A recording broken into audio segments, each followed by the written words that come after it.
So it's June 3rd, 7:04 p.m. I'll call the Milton School Building Committee meeting to order. Typically what I do is roll call vote. So Scott Parashak, present. Selena Miranda, present. Newest member John Cohen, present. Mark Loring, present. Sean O'Rourke, present. Aqua Bong, present. And Tim Lombard, present. all right, perfect. We have a quorum. So, second thing on the agenda is citizen speak. We allow the first 15 minutes for citizens to speak. If you're online, please just raise your hand. We'll call you in, or if you're in person, just bring your way up to the table and recognize you. So, give it a minute. Mike, come on up. Right up here. Yes, sir.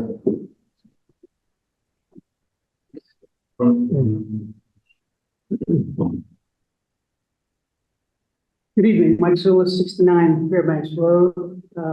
Until very recently, I had served on this committee for more than 5 years. And I served with several of you the whole time. And in case you didn't know, I'm no longer on this committee, and I didn't have the opportunity to wish you the best going forward, the way things went down. So I want to take the opportunity to do that. You should know that it wasn't my choice to leave.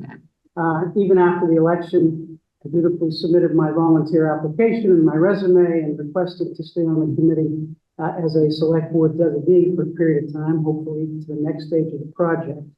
But the select board did not go along with that. Despite my disappointment, I am comforted by the fact that we have accomplished a lot over the last 5 years, and by the fact that this committee has been among the most professional and among the most hardworking committees that this town has seen.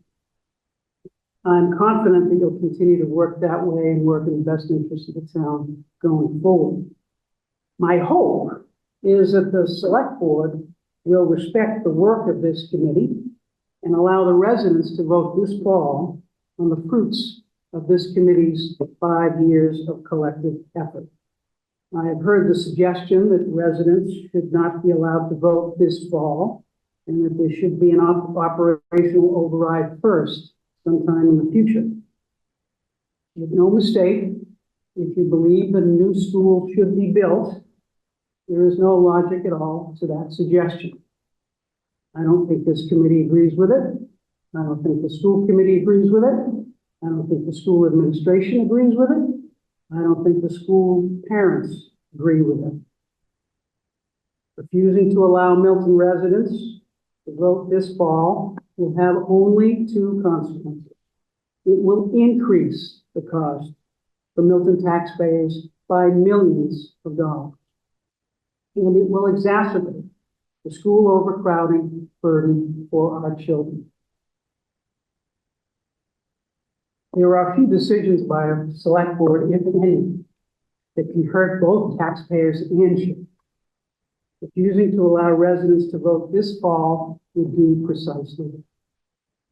It has been my honor to work with this group over the last 5 years, and I wish you all the best individually and collectively going forward.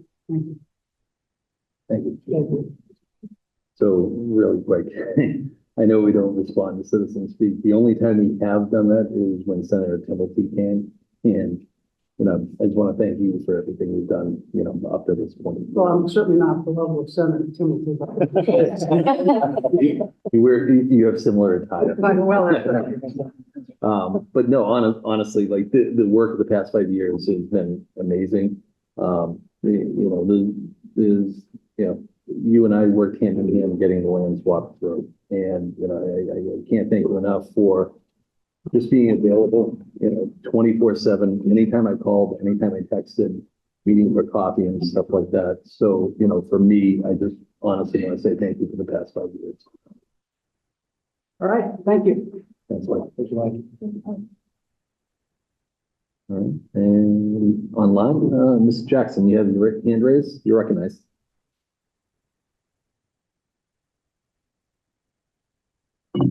There we go. Allow you to talk. Sorry about that. There we go.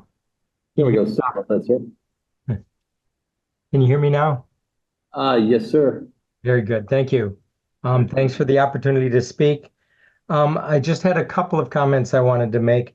At the last meeting, you indicated that you were going to be sending a response to, Sorry, can you just state your name and address for the record? I'm sorry, Peter Jackson, 14 Capon Street. Perfect. Thank you. At the last meeting, you indicated that the committee indicated that they would be sending a letter to EEA in response to Attorney Leger's letter. Both myself, who was copied on that letter, and Attorney Leger have not received a copy of whatever was sent. And courtesy would dictate that people copied on the letter should get a copy of a response. I'm wondering if you would send a copy to me and Attorney Leger so we can trace the debate and the discussion around those issues. Secondly, I was wondering when I send something to the committee through the SBC town email account, does the entire committee see that information, or does just the chair get that information? I think if it just goes to the chair, I'm wondering how I might send things that the entire committee could see. I think there's issues that should be thought of and discussed as a committee as a whole. Okay. That's it. Thank you. Yep, no problem, Pete. And since we're breaking the rules tonight from Mrs. Lewis, I'll do the same for you. For the letter, I'll make sure to forward a copy of that to you and also Mr. Leger, so they have copies of it. I apologize, I thought that was done already. In regards to the email address comes to me as chair, but everything you have sent thus far has been disseminated to the committee.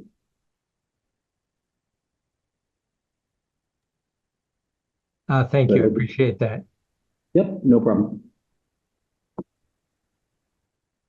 And if that is all, I'll just ask you to lower your hand so he doesn't distract. And, perfect. Thank you. All right. See if there's any other citizens speak, and seeing none. Tim, thank you for joining. Yeah. All right. We'll jump into our next thing, which is item 3, approval of past minutes. We've got 2 sets of minutes from Monday, May 13th and Monday, May 20th. So I know Seamus has sent these around to everybody in their packets. So essentially just checking to see if there's any edits or comments or anything like that prior to approval. Seeing none, I think the only thing left is the motion. The motion to approve the meeting minutes. What are the 2 dates? May 13th and May 20th. And May 20th. Okay. I'll second that. Second. Assuming no further discussion, because we're hybrid, I'll do a roll call. Scott Derashak? Yes. Selena Miranda? Yes, on 513, abstain on 520. Okay. Tim Lombard? Yes. Okay. Just go ahead. Stay both. Nice and easy. So Lauren? Yes. All right. Aqua Abang? Yes. Oh, there we go. That's a way to make an entrance. Pretty good. I'm from behind the curtain. All right. He Perfect. was standing on the 15. He was waiting out there for the first name. All right. And myself, Sean O'Rourke, yes. All right. Item 4, old business. So item 4A is a discussion update of the land swap. So as everyone knows, the land swap has made it up to the state level. It's been reviewed in committee. It's been issued out of committee with favorable recommendation. With us tonight is Mr. Don Sirianni from Chief of Staff of Walter Timothy's office. I asked him to join tonight for any questions or comments we might have in regards to that. Mr. Sirianni, please. pull up to the table. But I asked Mrs. Sirianni to join tonight because I know there's been a lot of questions, comments, kind of where the land swap is and what we're waiting on. And he was gracious enough tonight, and I appreciate you coming to be here to answer any of our questions. So, you know, essentially as a committee, for us, if anybody has anything or any questions, he's essentially here to answer them, because I know for me, I get nervous of talking about the specifics of the land swap, mainly because if I misquote anything or do anything incorrectly, I just don't want the senator to come back in and, you know, spank me across the wrist like the nuns used to do. So, so if you could just provide us like an update of kind of where it's at. And thank you very much, Yeah. John. I'm Don Sirianni. I'm Senator Timothy's chief of staff. As a brief aside, I've been a school committee member in my hometown, and I've also served as a selectman. And I was also during a time of school building construction. And I was the chief of staff to the chair of the municipalities committee earlier in my career in the legislature. That's the committee that this bill has made its way through. We've had increasingly over the last several weeks, a number of constituents who have reached out, basically looking for a status report. Some, I think, make an assumption that the bill is in our office. It's actually not in our office. It's in the legislature. So as you all know, and I'll summarize this rather briefly if I can. In May of 2023, the town meeting adopted this as a piece of legislation. So as the months went by and the due diligence, the work of the committee in interacting with the relevant state agency, and in this case, it's Environmental Affairs, in looking at the land and all the necessary components to comply with what is a new law. Article 97, as people who are watching at home may or may not know, is Article 97 of the state's constitution. And that particular part of the Constitution says, land protected by it shall be protected in perpetuity. And so if a host community has the care, control, and custody of land, there are very specific procedures for how to release that for some other purpose. I'm sure you on the committee know this, but that's kind of inherent in some of the questions and comments we've been getting to the office. So for Milton residents who might not know that, the process for releasing land was changed somewhat, not all that long ago, last term. And so the Executive Office of Environmental Affairs has to do a couple of things. One, promulgate new regulations for how that process works. That also impacts individual cities and towns that want to make a land transfer like you're trying to do here. And I was engaging today with the chief researcher of the municipalities committee to gauge if he's hearing anything, because some of this is a little bit crystal ball reading. The legislative process hasn't changed a whole lot, even though this particular law has. And I can address the legislative process questions in a moment too. So he's noticed that Environmental Affairs has been lethargic. I think they're trying, but they have yet to perfect or even, I think, make functional as it should be, the necessary components that allow a community, in this case Milton, to properly go forward and pursue a land transfer. So the bill reached us, the senator, in the first week of January of 2024. Along that path, I remember back in September, town officials and town council said, the bill's coming soon, you know, and then we were told it would arrive in October. We were told it would arrive in November. All along, we were also being, receiving the message from town officials that you folks wanted it signed into law by Governor Healy in December. Which was impossible because we didn't even have legislation until January of this year. So that 7.5 month lag, unfortunately, gets amplified because there are about 6,000 or 7,000 bills filed this term. Not all of them will become law. In fact, not every home rule petition nor a home rule petition that is in Article 97 will become law. The first year of this 2-year term, there were 89 bills signed into law. That doesn't sound like a lot when I just said there are 6,000 or 7,000 filed. But I wanted to give you a comparison. In the second year of the 2-year term, so of the prior term, 448 were signed in that second year. And that is largely because the legislature takes shape early in the term. They appoint committee members. Those committee chairs then have to negotiate schedules for hearings and the like. So there's a lag. That's why, again, this term, 89 bills signed into law in the first year, and we'll probably do something like 400 plus in this year, in 2024. We run into a problem, just like the town had to adopt it 2/3, so does the legislature, both the House and the Senate. And that raises a high threshold because eventually, if the bill makes it to the governor, she needs to get input from the Executive Office of Environmental Affairs, whether they want to recommend that the governor sign it or not. We are also still waiting to get feedback from Environmental Affairs. I know Sean has reached out and town council has reached out. As I said, I think the word lethargic may apply. I think they're trying to negotiate and navigate the new regulations that the Article 97, not that Article 97 has changed, but the law to alter has changed. So the bill is moving to where the bill is. It's not in Senator Timothy's office. He received it as a late file bill, got it into a relevant committee, municipalities, pressed to get a hearing date rapidly, which it got, and then also engage the chairs and the committee members to release the bill. Not all bills that have even had a hearing have yet received a recommendation from the committee that had the hearing on what should happen. But in this case, the Milton bill did get a favorable recommendation.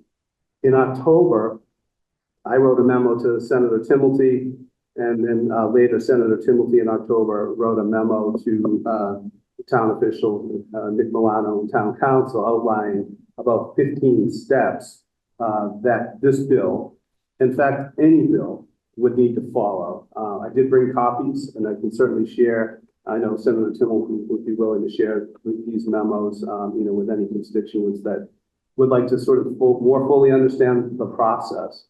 An oddity that most people who don't follow the legislature would realize is a bill is going to be read 3 times.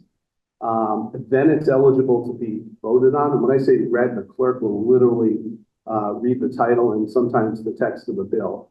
And then it's eligible to be voted on to be engrossed.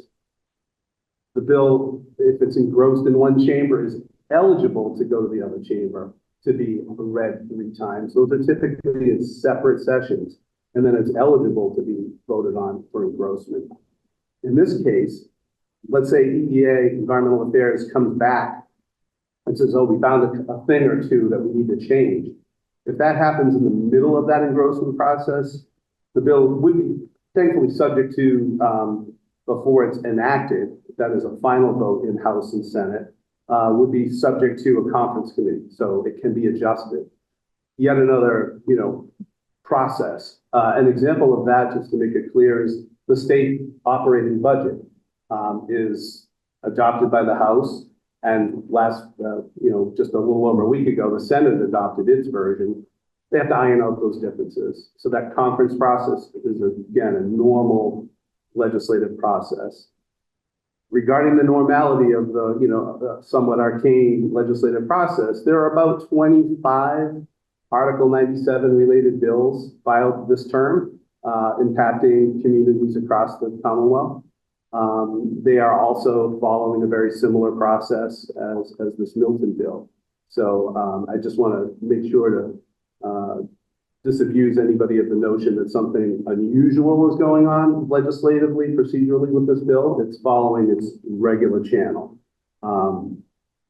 We received the draft of the bill in October from town. We shared that draft with Senate Council so that we could provide timely feedback to the town. Again, if they saw any particular nuance of law that would need to be addressed. And we shared all those comments probably within a week and a half. But we shared them immediately when Senate Council had given them to us, so there was no lag there at all. So we still are hopeful that the Executive Office of Environmental Affairs will provide that feedback, so we're not, having to recommend that you make any adjustments to the law, but I think that's the long and short of it. Town meeting had it over a year ago now that we're in June, and we had to wait 7.5 months just to receive it. It is it is meant to be a very deliberative process, thanks to John Adams, who drafted our Constitution. But the other side I wanted to share was that in the second year of last year's term, we did have more than 400 bills signed into law. The end of the legislative term for formal votes will come at the end of the summer, essentially. That means there's not only a heightened sense of activity in the State House, but it's also quite challenging to focus attention on any one particular bill. I know that Senator Timothy has been doing that with this bill. As I said, he's engaged the relevant chairs, talked with those committee members, and at the staff level, we do the same. Any questions? Given the background of this, If you could speak up too, just so we get it on. Yeah, sorry. I'm just saying I could do next one. yeah, Thank you. what's your take on it? Will we be able to get this? I know you don't have, but your advice is your closest. Will this be approved by the end of the year? We will have another year and a half. What's your take on it? Yeah, so that's a very good question. And for those that couldn't hear, it's, what's my prognosis on, will the bill make it to Governor Healey's desk? And the simple fact of the matter is, I couldn't tell you. I don't think I don't think even the Senate President or the Speaker of the House could say definitively what will happen. I can tell you the process. I can tell you also from my, I've been doing this since 1995, and I've worked on specifically Article 97 legislation a lot of times. That's why I can say definitively nothing weird is happening here. It is following procedurally as it should, but it is also in a very highly competitive environment. Not that, some other town is, well, we want to beat Milton to, having our land be, removed from Article 97. I don't mean competitive in that way. I mean, there are a lot of bills. There are a lot of now major bills in play, and more that haven't, been filed even, and that we know will be coming. So it gets, this is why Senator Timothy was emphasizing so strongly getting the bill in 2023. In that case, we would have been sort of ahead of that wave instead of trying to get to the crest of it. I don't know why I just went with nautical analogies, but Totally fine. So just some context too, just for the public and everybody here too, is the 7.5 month delay. As you mentioned, the Public Lands Preservation Act went through a radical change this year, right? We've been working with the EEA for over 2 years, 2 site walks, hand in hand, meeting with them and going through their comments of everything. When it was passed in May, we were still in contact with them. There's an online portal that we need to submit documents that didn't open up till much later. still not really functioning well. Correct. So our initial, I'm just saying this more for public consumption, is trying to figure out which step went first. Do we file the legislation? Do we upload the documents? Nobody was able to answer it. I don't know if anybody reached out to you. I'm just speaking on behalf of, yeah. And so for us, it finally got to a point where, contacting your office, you said, just get us the bill and we got it to you. It took a little bit. We got it in October. There were some revisions from you guys. Prior to meeting with you guys too, we also had a call with EEA and their attorneys that had comments on the legislation too in September.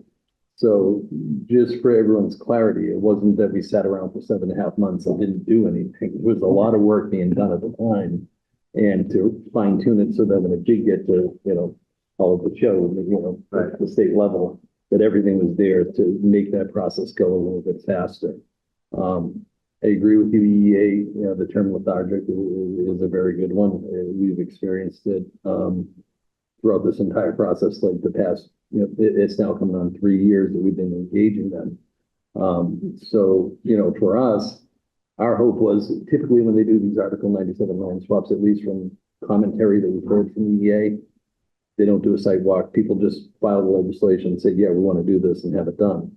We went on 2 sidewalks with them. We added additional land that they requested. So there was a lot, and we actually had a 3rd sidewalk with the state forester that wasn't even with he works with the EA, but that just popped in my head. So leading up to this, there was a lot of legwork, leading up to this overall legislation just so we can get it. And Mr. Chairman, to that Yes, point, the no net loss, as some might call it, is new. The Article 97 applies not just to cities and towns, but also to the Commonwealth. And I mentioned I've worked on Article 97 issues for many years, and I can remember a specific example of the highway needed to be straightened. They wanted to encroach on town-owned land. So the state was going to want to use that, but it was a protected land. But state required no net loss for state projects. This requirement of cities and towns to have no net loss is new. This is new territory. So I think that's also, which requires promulgation of these regulations from the executive office. I think that's probably led to some of the lethargy. One of the other things you noted is, the legislative process, like the first year, there were roughly 89 bills passed, and then the second year is much larger, about 400.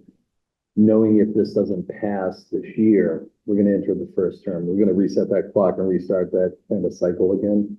So next year, again, if you look at it, they're, using those same metrics, they'll most likely be 89 passed and about 400 2 years later. So, and I just state this because my concern is if this doesn't go through this time, it potentially could mean a 2-year delay to the project before the land swap even goes through. So those are things, just to be aware. There were some Article 97 land, involving cities and towns adopted in the first year. Mm-hmm. So it's not like, oh, they can't go in the first year. Yep. If the bill is refiled, if it's a requirement that it be refiled in the next legislative term, it will be filed on time. Getting it in this year was a so-called late file bill. Mm-hmm. It will be processed. It'll be able to be processed faster. Yeah. Is it possible to find out, so in this first year, some Article 97s were passed. Mm-hmm. Is it possible to find out about them? Yeah, you can, any citizen, any non-citizen, whoever has access to the web can go on malegislature.gov. You can click on session laws, pick on any year that you'd like, and it'll show you various bills. So that's one of the things that I think is wonderful is that process is transparent. Similarly, any citizen, anybody with internet access can follow the process of this bill. Also at the legislature, GOP. But navigating all the bills that I know you have, yeah. No, but to find which ones are Article 97s that passed this year, that's a lot of work. Is it? You can just type Article 97. That's what I do, and they'll pop. Okay. Yeah, Mark. A couple questions. Yeah, similar on lines of, I think maybe you're questioning. You said like we're in a normal process. Yep. Go back last year, 2 years ago, just out of the Article 97 bills that were filed within the legislative cycle, approximately what percentage end up getting approved by the legislature? That's a good question, and I couldn't tell you because I didn't do the math. I didn't calculate how many bills were signed into law, and of that, what subset were Article 97. I can tell you the flip of that, and which is actually what Senator Timilty wrote in October, which is not all Article 97 bills get signed into law. But the percentage relative to the non-Article 97, I couldn't tell you, but there are not many. As I said, this term, there were a couple of dozen. Over the length of time, other communities will also have just had town meetings like Milton, like my hometown, which often generates, new bill filings, but that's not unusual, 20 to 30 Article 97 bills filed.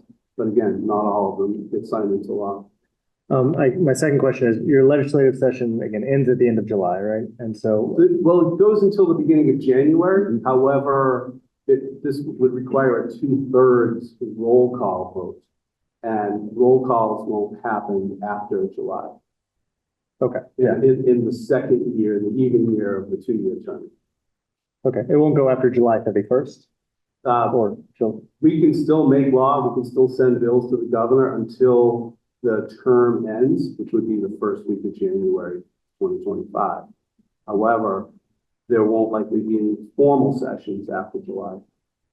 I guess I'm clarifying when in July, July Yeah, I 31st? Yeah, okay, July 31st.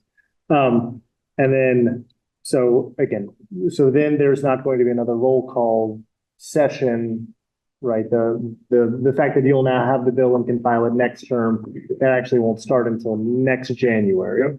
And then that would will be, not even appointed likely in January. They'll elect officers, Senate President, yes, Speaker of the House. Then they'll go off and nominate or select chairs. yeah. And those chairs will meet and come up with a schedule of the bills of relevant subject matter jurisdiction. Yeah, and so all that is essentially to put it on a timeline to get passed before July 31st of next year. Is that? Of the following year. Well, no, because not everything requires a 2/3 vote. Very few bills require. Well, obviously this one does. This one does. Right, so Yeah. forgetting other bills, but this Correct. one would be start in January and try and get through by July 31st, Exactly. one of those Just 89. like at town meeting. And that's because the Constitution says this is serious enough, where if you're holding land in perpetuity, then the standard is very high. And we'd have to redo all the third readings, the 3 readings Yep. at each place, Yeah, all that. you just would sort not of- have to redo the certification of town meeting vote, and that's significant. That's what we were waiting on. I don't think the bill actually changed from the May town meeting of 2023 to what exactly was filed in January 2024. I don't think a word or a paragraph or anything, punctuation was changed. Even though we took the draft, I'll put that in quotes, and gave that to Senate Council. They did have notes, which we shared, but I think what was ultimately filed was exactly as, Milton Town Meeting adopted 13 months ago. Thank you. So, 2 final ones from me. So, you stated that you were waiting here for the EA. Yeah, that's, that in and of itself is not a requirement. That in and of itself, though, would be really worth knowing for both your purposes and Senator Timothy's purposes, and that's why we've done outreach with the agency. Yep. Their input is going to be critical, again, because they may have recommendations for altering the text. Or they may just say, we're not going to recommend this to the governor, or they may say, yeah, you've done your homework, Yeah. So to facilitate that, it seems we've already had previous correspondence with them and, Right. communications with their attorneys. If we're able to schedule that meeting, are you guys also able to attend that too? Oh, I think that's highly likely, that, Okay. yeah, because, again, I work for you, I work for the senator, Yep. he works for you. And then the other one that comes to mind for me is, for the article that was passed, this previous town meeting, you may not be aware, but there was a warrant article that was put up that potentially could affect it. It got voted down. So I'm just trying to think, we have a couple town meetings before this thing goes forward too, right? If there are articles that come forward to town meeting that would affect the legislation, basically if town voted something, for example, last time they wanted to take out Pope's Pond. If that happens, obviously we have to change it. So if it's refiled, we're allowed to, basically, it's Yep, done, it's all correct. brand new, and we could refile. And it's not unusual, for instance, for boards of selectmen or city councils to send the legislature bills. They're allowed to, and we always encourage to add language that gives the legislature the latitude to make technical adjustments. Sometimes they forget, and it has to go back to the city or town to change some punctuation or, something maybe a little more meaningful. But if town meeting needed to make alterations, Mhm. that is certainly within your purview. Okay. That having been said, it's likely that other folks will have more questions, as you go forward. We try to be as accessible as we possibly can. I know I've talked with this committee's chair many, many times, talked with members of the school committee, Nick, town council, and others. So it's been interesting to see a new, group of people contacting the senator's office. That's good. It means, people are trying to pay attention. They're trying to be involved. When we recognize there's complexity here. Mhm. And so wherever possible, if we can add clarity, that would be a good day. I honestly want to thank you. You know what I mean? Texting, calling, and stuff like that. You've been available at any point when I've done that. So honestly, thank you. Oh, sorry. Sure. In terms of there's nothing else we can do right now on our end to move things along. I love that question. My degree, I'm not a lawyer and I didn't study political science. I studied psychology. And so I tend to, I'm a social worker. there you go. Work. So I tend to think of questions along those lines. Well, what else can we do? And in this case, we are in, as I described before, the very normal legislative process. And I know that Senator Timilty has been communicating, with his House counterpart, with the relevant legislative and committee leaders to make it absolutely clear, that there's an interest in this bill. And so, that's what we can do. Certainly contacting the rep's office, the senator's office, that's always, we'll encourage people to do that on this issue or any issue. But I love your question. Are there any other folks to contact, such as chairs of the committees or? It's a free country and, I've always, it's funny because as various policy issues are percolating, people tend to focus on the committee chairs. But I think anybody who can be of help, whether they're even on a legislative committee or not, can certainly have an influence. In this case, though, Senator Timilty was able to get the bill into committee. Again, it's a late file bill. It's not an automatic process. As a piece of legislation, I called it a late file bill, but really it was a late file legislation, not even the status of a bill, until the House and Senate admitted as such. And Senator Timilty and your representative were able to get the bill admitted, then sent to committee. It's out of the committee. Again, I talked today with the lead staff person for the committee about this bill, and also to get feedback on what he's hearing about, Executive Office of Environmental Affairs, and again, trying to stimulate that process. So. Yeah, I understand. One of your statements is that, part of the issue here is the time and attention, right? Your time and attention is, and so if you usually have a way of public making voice, technology bond bill go away, or the housing bond bill. well, it's just even like state public budget. voice helps, again, codify kind of attention and time to the thing that people are telling folks they want them focused on. The upside to that, though, is the State House itself is increasingly having a fuller attendance of lawmakers. They're always there throughout the term, but increasingly with bills moving in both the House and the Senate, there is greater sort of kinetic activity there, which again has helped Senator Timilty facilitate these conversations, which are usually held in person. Just one last on process. Sorry, we do have a copy of the letter. Senator Electus was with us last time. I scanned it, sent it everywhere. So it will be read a third time, then it automatically goes to the state.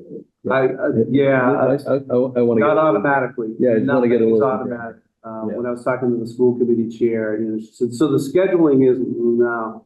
Sadly, no, it's not a conveyor belt. I've used this analogy with Sean. It's a little more like a menu at a restaurant. Only you as the patron don't get to actually select, what's going to end up on your table. It's still the Senate President, the Speaker of the House, and the people responsible for steering and policy. That's a committee. Third reading, that's a committee. So there's still this organizational structure that we're dealing with. That has to be dealt with, each of those steps. But Yeah. there is no automatic. And Yeah, if I can put it a little more simpler, Certainly. sorry, big buckets. It goes through the Senate, it goes over to the House at some point, right? Right. At what point for the roll call 2/3 vote, is that at the end of both of those? Yeah, Then it's- it'll likely be, it's very likely it will occur, for both, but it certainly has to be, recorded. Mhm. And when we said goes from one branch to the other, Mhm. then has to do it again. Yeah. Because there'll be the vote on engrossment, and then they'll literally print the language of the bill on engrossment paper. That's the actual paper that would become the law, which is another process. I didn't put that in the memo, but there's an engrossment division.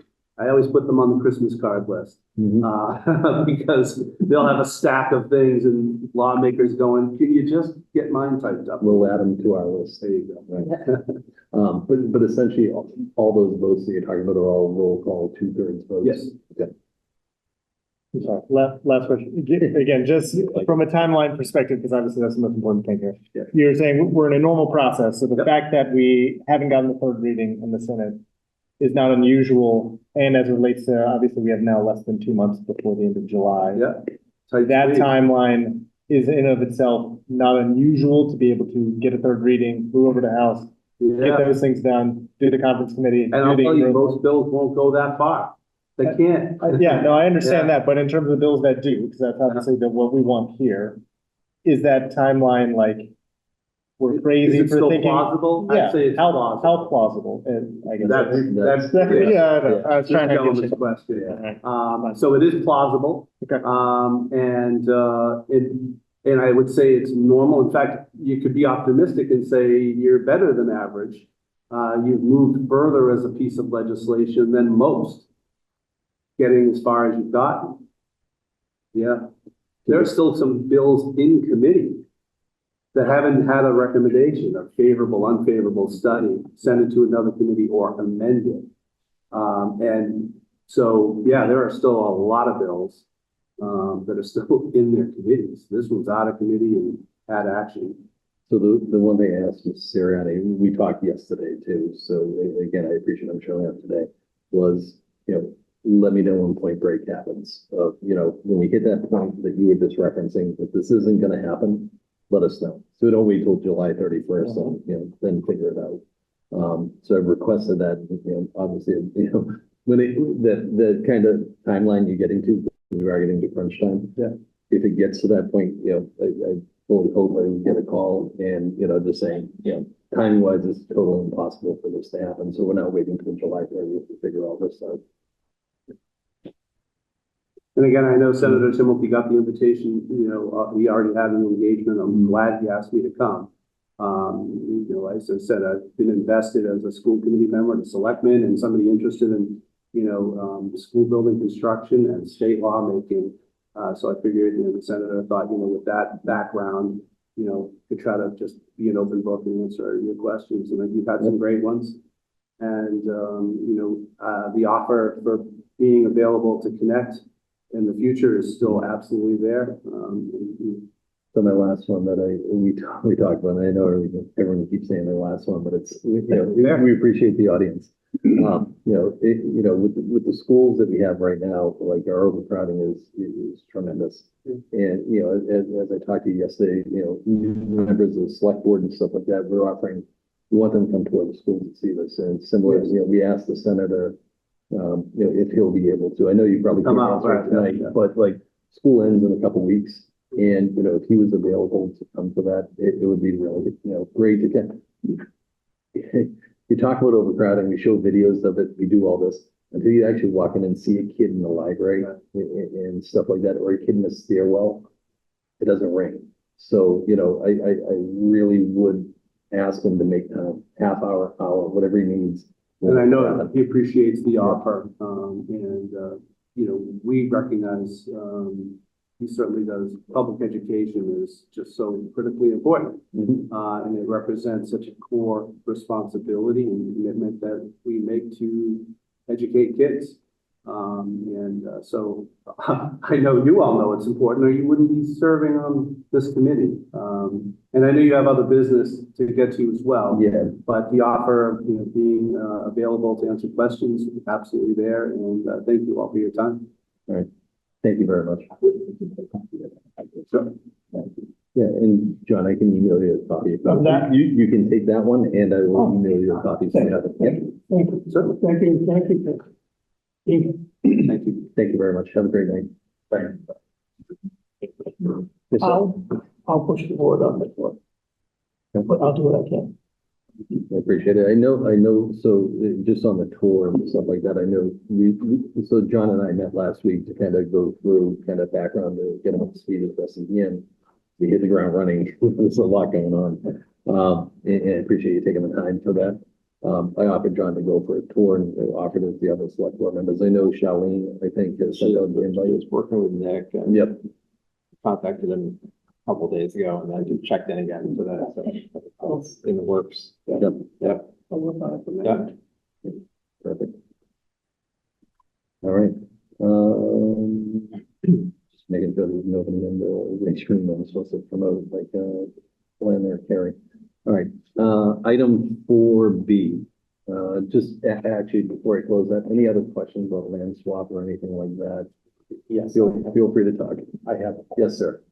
Given what he's told us, Mhm. we have a very tight schedule here. I hope that we can make what's likely. How does that affect all the contractors that we have? Architects, the plan we have, how does that impact what we're rolling out? So, good question. It ties into kind of our overall schedule, right? So our schedule that we stated and voted on our last meeting is to aim for debt exclusion for the school come November. I mean, to have it on the ballot for November, which would need a special town meeting prior to that, so we can do a debt exclusion vote article at town meeting. So that's the process by which we're doing it. The key thing to remember is with the debt exclusion article, even putting it on a townwide ballot, it's there as an authorization. Doesn't mean we're spending the money. It just authorizes us to appropriate funds to do it. So from my discussions with a couple of lawyers about this is if the Article 97 land swap did not go through, there's nothing to stop us from keep going, right? Right. So it makes it a little bit harder. I totally agree. But what would happen is we would be able to do that. I would still like us to have a funding article for the fall. And to have that funding article, what it does is allow us to allocate funds to get the architects and allow them to keep going on their design for what we're about to hear out for everything. So for us, and then I think by doing so too, like our goal for November that we've been working towards for the past 6-8 months is to come to an agreement on what we think this project's going to cost. And that's what we're going to hear about a little bit more, not the cost, but the program of what's going on right now. Once we get that kind of program on cost, like for me, I'd rather be ahead of it, set our budget, and then design for that budget, right? So we're all in agreement of this is what we're working towards. This is our number. And then it's up to us, no offense, to put squeeze on these guys to get it to work to that number that we all agree to. So for me, ideally, do I want the land swap to go through? Yes. Does it make everything a lot easier? Yes. And I think we're in a 50-50 coin flip right now, if you ask me, whether it's going to get done or not. But if it doesn't get done, I still think there's a path forward that we just kind of keep progressing to. So that's just my discussion point. I'll open up to anybody else that may help. Yeah, I mean, like the land swap bill, it's not like we're gonna get a no. If it gets presented, given all the recommendations, it's likely to pass if it gets there in the timeline. If it got there and it was a no, that would be a different conversation. It doesn't sound like that's the conversation at all. So, yeah, I completely agree with your whole approach. Yeah, I mean, to paraphrase what I was hearing from the Senator's chief of staff is, due to the 7.5 month delay, mainly because we're working with EEA trying to figure out the portal and stuff like that. That's part of the reason this is getting to crunch time. There's nothing technically wrong with it that they've heard about yet. So. I hear what you're saying, and I agree with it. My concern is this is getting an override, getting money when we don't have land. Yeah. We'll really be out the other side of that. If I were against this, we jump out and everything. I'd be like, why are we trying to increase taxes when there's not even a lot? What are we gonna do? So Right? That would be the story. How do we prepare to hedge off that perception? as I was saying, the key to that thing is that we're not raising any taxes until we spend money, right? We can't spend the money to build the school till we get the land, right? So we can't build on there or spend any money until the land swap's done. What this does is provides prior authorization to us that when the land swap goes through, now we're not waiting for another town meeting to come down the line to get approval. We can issue debt immediately and start construction immediately. So part of the thing that we realized from this whole process is we're locked into town meetings, a schedule of them to get approvals for us to kind of do things. So having this prior authorization there doesn't mean if we get authorized in November for whatever the cost is, we're going to go out and write a check that day and spend all that money. We're not, right? We can only spend that money when we have the land to build the project. If the land swap never goes through, that entire debt exclusion never gets issued. So there's no tax impact at that point, right? So it's basically, again, it's same as everything we've done on this project. Everything's parallel paths, I understand. Yeah. You don't. And this plays back and just kind of, this brings back memories of Fonpon. If everybody remembers with Fonpon, we were going after Fonpon. We were 100% in, but at the same time, we were still running with the land swap just to keep it in the back pocket in case Fonpon fell through. It fell through. Thank God we kept on that same pace. It allowed us to keep happening. With this, we've got a debt exclusion that we're looking at, and we're looking at a design, right? And as I look at that more and more, the debt exclusion will allow us to fund the design in a much faster process, right? And get the school open and constructed faster. If we were to do the debt exclusion this fall, again, it doesn't mean we're spending any money. The tax impacts come as we spend the money, and we can't spend the money until we get the land. So it just kind of frees us up a little bit. But I guess another point to make is that the key statement just became a lot more complicated. Right. Yeah. So Yeah. it's not a couple of lines, it really is a couple of paragraphs to be able to explain to those I agree. exactly what you Yeah. said. Yeah. So it just became more complicated. Yeah, and not to quote the select board chair, this is going to be an educational process for everybody. I mean, this is, as with nothing simple with this committee. It hasn't been so. No, I mean, it's, we have senators visiting us, we have people visiting us. Nothing's been easy. But, I think there's a path in either direction. If the land swap goes through, we got momentum, we go to the fall with a number, we fund the school, we build the school, and we don't have a school building committee. You know what I mean? We can all free up our Monday nights again. I can have a life. It'll be fun. So, I mean, there's little hiccups coming along the way, but we're looking at ways to have a path for, as these hiccups come along, just to address them. Any other questions? None. All right. Now for the fun time. All right. So item 4B, discussion update, educational plan and visioning update. So I had a great opportunity to walk some preschools with our architects and OPM a couple weeks ago. We went to a preschool that was in Newton. We were with the district leadership team and a lot of preschool teachers and preschool coordinator Bernadette Butler. The one in Newton was a revamped elementary school that they turned into a preschool. Really nice, lots of space, nobody crowded. It was cool to see. And that one was a renovation. Then we went to Acton Boxborough for a preschool that's with an elementary school there. Looks exactly what we're going to build. It's beautiful. They actually presented on it. If you recall during the presentation, It was the building that had the wetlands between it, and they built a bridge that went across it. It's a cool experience walking across that bridge coming to the school. And, so we went out there, saw everything, everybody saw it. What Arrow Street's been doing is working with the district leadership team here, letting them see everything, bring it back, tell us what you want in this building, and create, a wish list of everything. They put a wish list together, and as any wish list is, it was huge. So we spent last Friday, all of us in a room with the district leadership team for about 4 or 5 hours, working point by point, coming down and trying to scale this project down a little bit from that wish list. So as I put in the meeting, we're taking everything, we're throwing against the wall and see what sticks.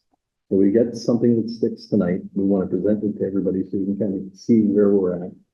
And then similarly, this is the first look at it. We're going to further refine this down, because one of the things that didn't come in is we didn't really dive into scheduling of how these spaces operate on a schedule. It was just, here are all the spaces. So layering in a schedule on the next part of it is the next portion of this to kind of bring it back a little bit. So with that, a lot of talking, I'm going to turn it to the experts. Thank you. And if it's cold, I can shut off the AC. Wow. Oh, sorry. I've already shut it off. So for it. Thank you.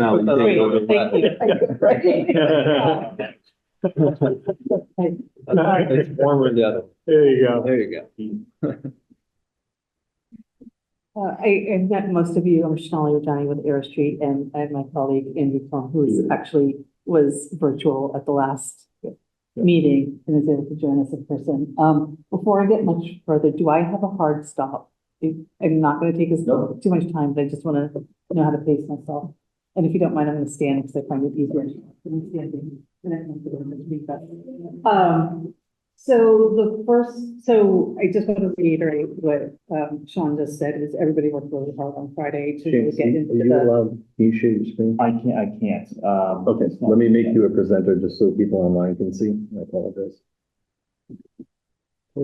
So while they're doing that, I'll just, everybody worked really hard to dive into the square footages and to the areas and the types of rooms to understand what the scale of the building is and to find some efficiencies. And that was the first step. We have another iterative process of going through and finding cross-pollination between rooms to find some savings in the space. The space is actually where your cost comes from in construction. So the first slide, we're sharing? Yep, Okay, great. we're sharing now. So Yep. go back to so this is the hard slide to digest. So this is a summary of the different types of gross square footages that we're talking about. So the MSBA recommendations for enrollment size that we're talking about for K 7 and 8 is about 132,000 gross square feet. But there's a caveat to that because MSBA doesn't do classes for pre-K. They only start at K, and pre-K needs more square footage to support its programming than K does. So that 132 is not a perfectly accurate number, but it gets us into the ballpark. So then we did this visioning outcome where Mike Pillow, our education consultant, led these workshops with the full group, and they talked about the spaces they needed, the number of classrooms for core academics, the number of world languages, the number of science, the breakout rooms, all of these things totaled together roughly 202,000 gross square feet. So we look at this number and we say we can find efficiencies. We know we can make Milton a great school, but where do we find the efficiencies so that we can actually get it to November 3rd? In the space summary workshop, we went through primarily the core academic programs and the special education and the exploratory classrooms, and that's where we found our biggest savings. And we're able to bring that down to a gross square footage of 169. That 169 includes the pre-K. So just reiterating that the NSCA number of K is smaller than the estimate should be, but the 169 does include that pre-K and your special programs with world languages and your extended exploratory classrooms. The existing space at Pierce Middle School is roughly 152,000 square feet. And that's just a little bit of a comparison. When we realized that that's 3 grades, ours is pre-K plus the 7 and 8. So now we're getting again close into the ballpark. When DRA did their initial study comparison, they were hitting roughly 115,000 gross square feet. What's a little bit difficult for us to ascertain is how many special ed classrooms did. It just says special ed classrooms on their program study. So it's a little hard for us to compare apples to apples in this scenario of the gross square footage, but this is their estimate of 115, where MSBA is at 132. So we know that the DRA doesn't include the programs that are important to Milton, to your educational program.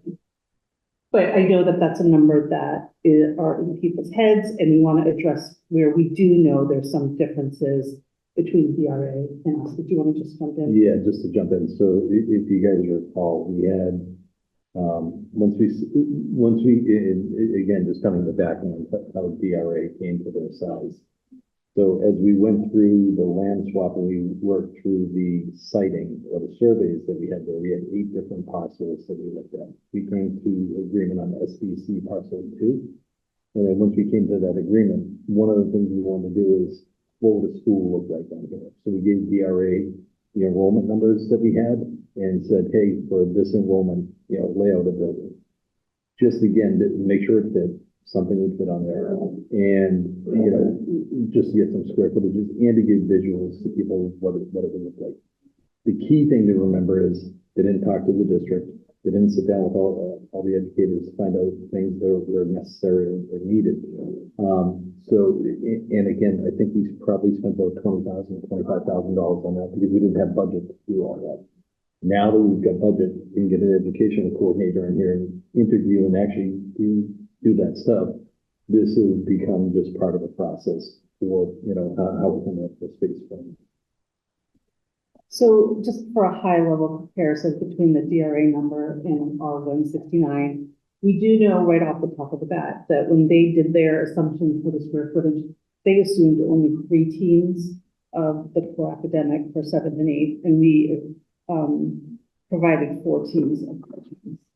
They included only 2 STEM tech spaces where we included 3.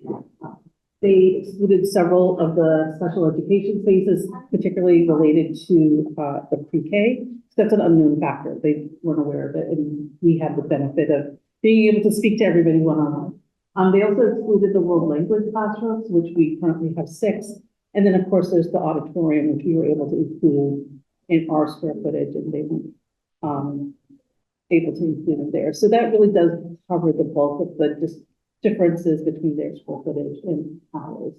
And again, we are going to go through another process of going through the square footage to make sure that this is accurate. Yeah, and just for the document, just, to kind of try to act as a bridge between some of the stuff that's gone on too is the 3 teams versus 4 teams. What happens is the middle school right now is starting to see class sizes approach 400 entering the middle school.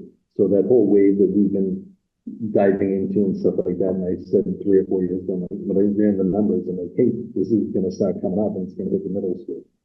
Now there, so that these class sizes entering the middle school now are enormous. They're about 400 kids, where previously they were about 330.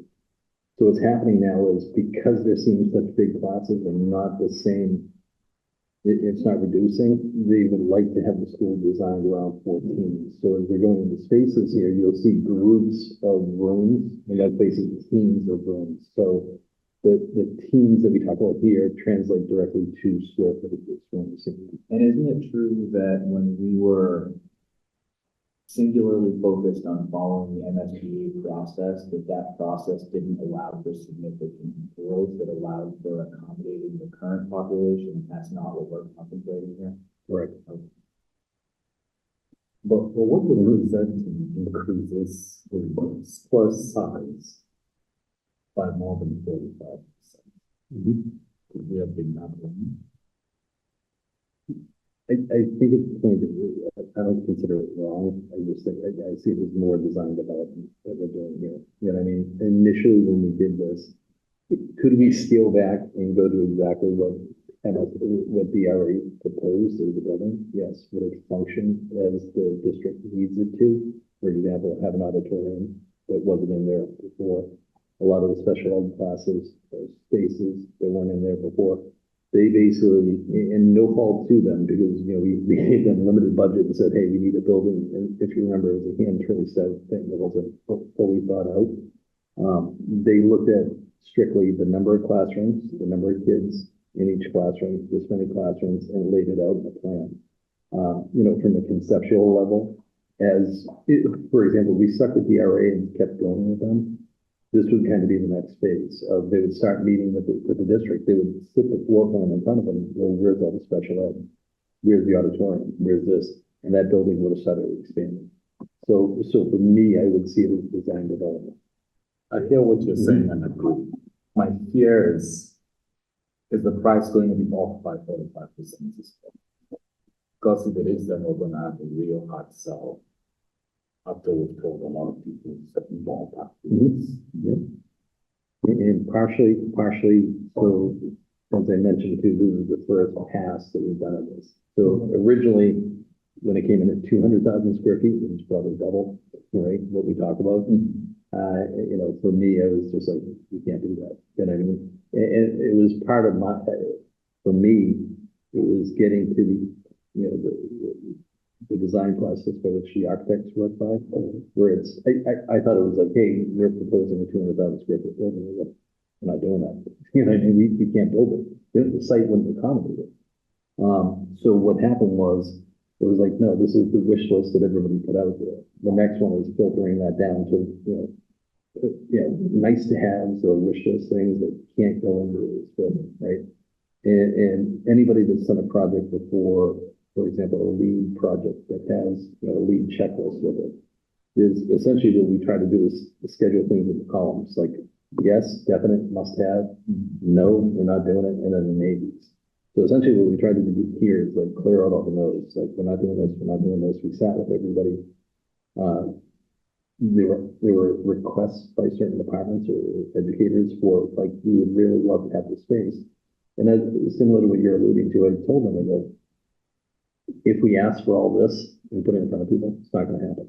So we really have to tighten it back to get it to a point that people will find it financially viable to do. So what the architects are here to do tonight is just kind of walk you through kind of where we're at right now.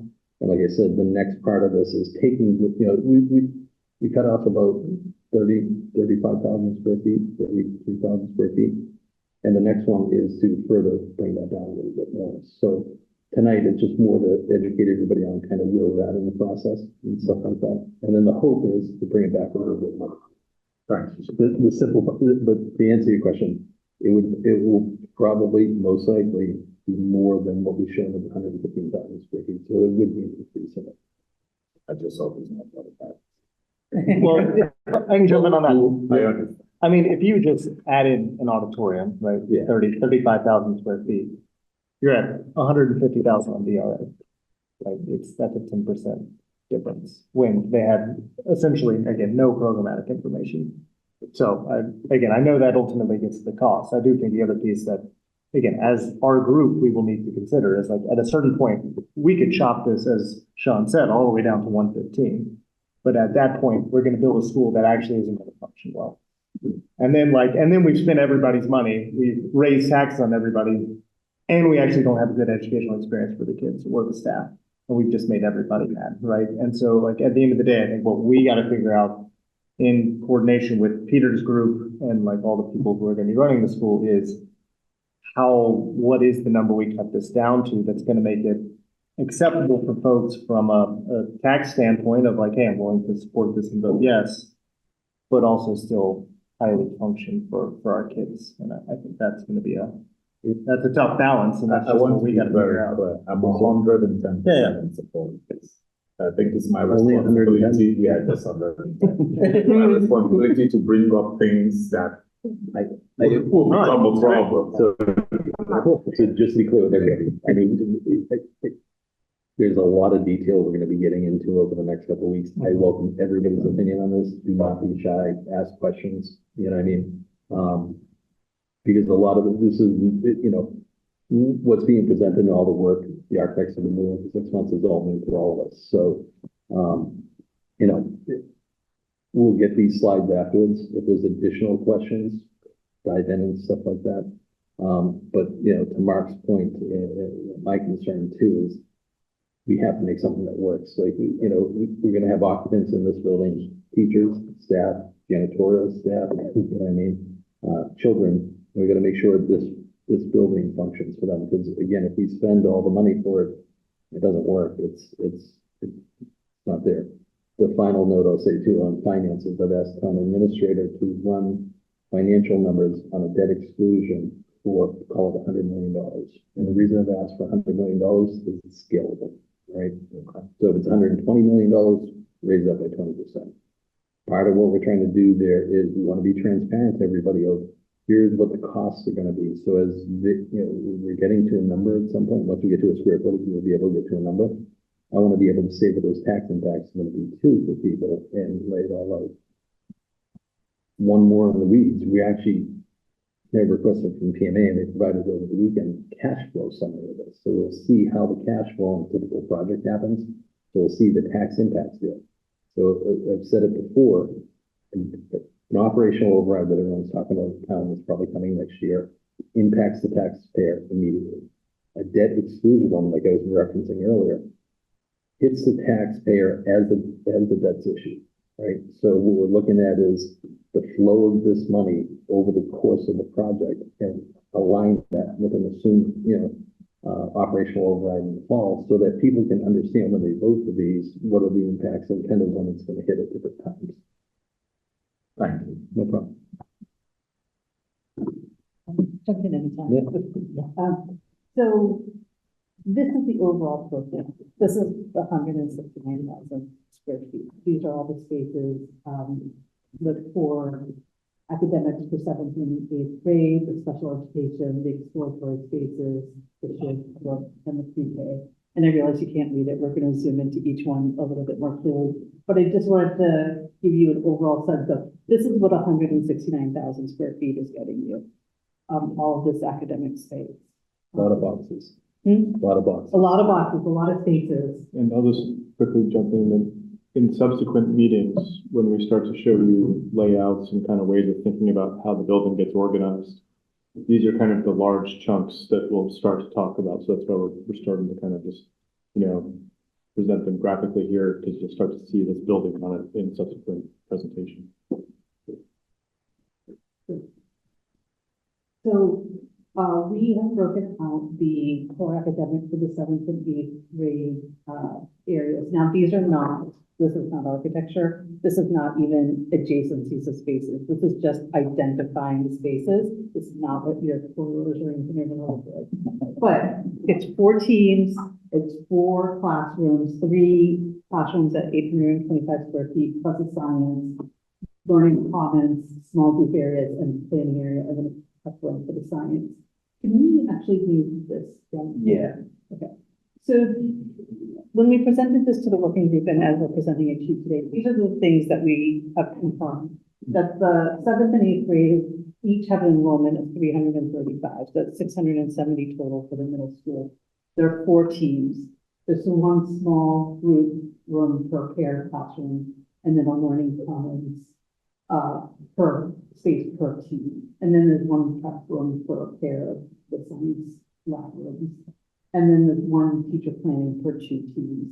And then the standard size of the classroom, which I think is important to note, because I think the working group on Friday did a really good job. So the MSBA standard classroom is 900 square feet. The Pierce average classroom size is 730 square feet. And they met in the middle and said the classroom, their recommendation was 825 square feet. So there was a savings from that MSBA standard classroom, but there was an increase from the Pierce to get that improvement with the new construction. So I think that was a really big move on their part. Some of the follow-up questions that we have for the team is to confirm the size of the science classroom at 12 square feet. That's just, we have some smaller follow-up questions from that working group, and they're identified here on the side. So you can just keep going. Do you want to talk about this one specifically? Yeah, so this was a diagram that we had sort of brought to the workshop, which was just on the left-hand side showing a 750 square foot classroom and comparing it to a 900 square foot classroom. So the MSBA recommends a minimum of 900 square feet for a classroom. And we wanted to just show with some furnishing to kind of give a sense of, you know, what you can do in the classrooms. This one is sort of like, you know, a different, maybe a more antiquated educational model of the desks in rows, but it shows you could actually pack 30 students into there. I know that's not what everyone wants to do. But in the 900 square foot one, you can see that the desks are organized into sort of pods and, you know, some different centers and things like that. And so at Pierce, we found that the average classroom size is actually generally less than this. It's around 730, some are a little bit more, some are less.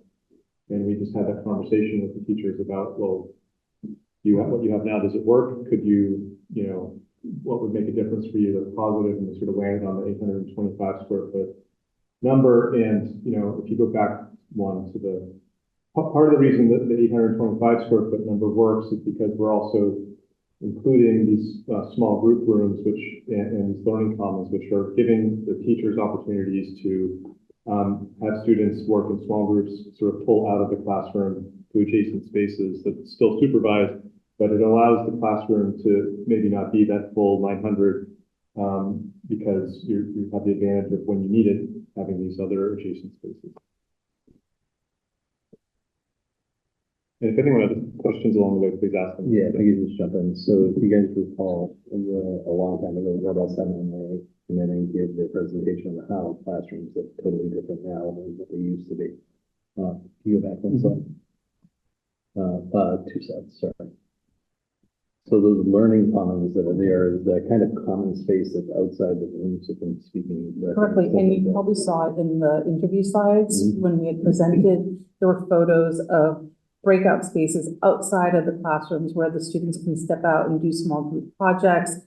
And then the small group rooms are for one or two people if they need some one-on-one time with the teacher, or they just need their own quiet time to work individually. Those spaces support the classroom. So it's not just about the total square footage of the classroom itself, but it's about the spaces around it that support the learning in different types of ways. Does this assume that 8th grade would remain at the 335? Are we not accounting for the growth that you noted earlier, Sean, around 400 students?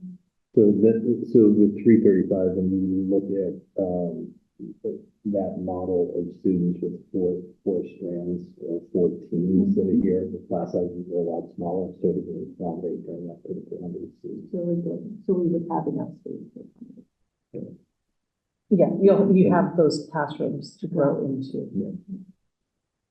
And honestly, that's probably why in the DRA study when we gave them those numbers, they ran with just 3 teams. You know what I mean? Yeah. So, you know, not knowing the 400s were coming or stuff like that, because we didn't have those numbers at that point. That's again kind of probably disconnect between what they studied at that time and presented as their square footages to what we're experiencing now. Yeah, at 335, this is 16 core academic classrooms. That's 21 students per room at 335. So depending on what you're willing to go up to per room, there might be some extra capacity there. Now, I mean, I just, on the previous slide, I'm sort of a little bit with having the two different, the other next one. Okay. You know, in one room, in my opinion, 750 square foot classroom is a large classroom. Like that is a good sized classroom. And I know, again, part of our goal here is we're going to be looking to cut space to save costs. And comparing, 30 kids within that versus 24 within the other is hard then, because you can do some of the same things within the 750 at 24 kids. And we're talking about at this point, 21, with the ability potentially to get up to, again, 25. If you do 25 across all, which gets you to 400 and provides you the opportunity for the growth as other numbers have brought up. I understand. I think one of the next things that we have to do, just because we had the workshop just on Friday, this Monday, is to change the slide from 750 to 825. So it's a more accurate representation of the size. Not to say that you're not correct, but it's just a more accurate visual representation of what the size of the classroom is, because the 900 does look spacious because it's just not fully populated, right? So. Yeah, and also the want to- 750 having 30 kids instead of the comparable 20. Right, so like if we put 30 kids into an 825, or we put 21 in the 750 and the 21 in the 825, then it's gonna be a more accurate representation, and that's sort of the part of that next iterative process to confirm the 825, right? We've landed there, now we've got to confirm it. Just for me, nothing to do about the new school, but the existing peers, you know, like I'm saying, with classes going up in there and stuff, if they're, you know, if there's delays, like I'm just visualizing now for peers, their class size is going to increase probably about 30 students, right? And then you're saying their average classroom size is how big? Around 730. So roughly that's where. More or less. Okay. Sean, I was thinking maybe similar to what you're saying here. We look at this as a process flow, starting from the elementary all the way to high school. PS would be the bottleneck. So if you're going to have kids who are 5 and 6, can we accommodate them in the current PS space? There's no need to oversize this one if PS is going to shrink them. We're not going to have so many people. You understand what I'm saying? So PS is the feeder into this new school. When designing, let's take that into consideration. You can do the math, but let's not, if PS is 50 square feet, let's not do 100, because we're not going to get that much more. It's flowing from PS to the new school. You understand what I'm saying? So take that into consideration. Yes, okay. The only thing to think about there is just learning design, and so there's the capacity of the room, there's also just the pedagogy and the approach, and you know, what does that mean in terms of space? Not to say that it needs to be 825, 850, or 900, but that is the one piece. It's not just about fitting kids in the space, but it's about how we're utilizing the space. And one of the things we did talk about was having spaces that are like the typical classroom versus a space that's designed for multiple teachers to come in and out of. So you could maybe even reduce the size if you don't have a desk and all the other stuff that's in it. So I think there are a number of things that we kind of need to look at with the spaces to figure out, you know. I would assume you participated in the workshop. Yep. So you were there, I'm sure you shared that. Yeah, no, I did. Yeah. No, I'm just letting you know what we talked about in regards to the space. I mean, Yeah. just to pick up on that a little bit, some of the feedback the teachers offered was how important it is to be able to reconfigure and kind of be flexible in the teaching space itself, so that, you know, something like this, which we probably all experienced, where it's sort of like, this is your spot, and you sit here and listen. But that's not how teaching happens. I'm not a teacher, but you know, what I've gathered from the workshops is that, you know, the ability to be able to cluster, you know, a group of students and just you four work on this problem, and then to switch it up and you know, have it work in different ways is extremely valuable for the quality of the education that they're imparting, and that does require somewhat more space. That is, yeah. And furnishings that support it as well, things that can move. Modular furniture. And stuff, yeah, because I mean, that's one of the things for me is, you know, when we walk the schools and you walk into it, and again, I'm coming from an all-boys Catholic, you know, school. You go in, desks are all facing forward in columns and rows. And when you walk into schools now, you see kids facing each other all, it's a different experience. So that's part of, you know, when we're talking about schools and stuff like that, people have these ideas in their head of this is what a school looks like. And that's why I brought SMA, and really early on for us to be like, hey, I saw this really cool video that these guys did. They want to give a presentation to us to show like classrooms don't look like what we used to think they look like. And it's more, again, it's educating us a little bit on, you know, what you guys do daily and stuff. So,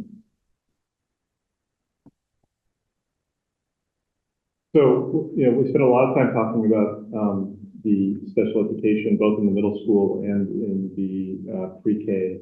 And this is sort of what we landed on, which, just to walk you through, are 3 full-size, and by full-size, we're working with the 825 square foot amount, 3 full-size classrooms for the NECC, REACH, and Foundations programs, a kitchenette that can be shared to help teach life skills that can be shared amongst these, We have 5 what we call half-size classrooms for these programs: SNL, Quest, Compass, Rise, language-based, and ELL.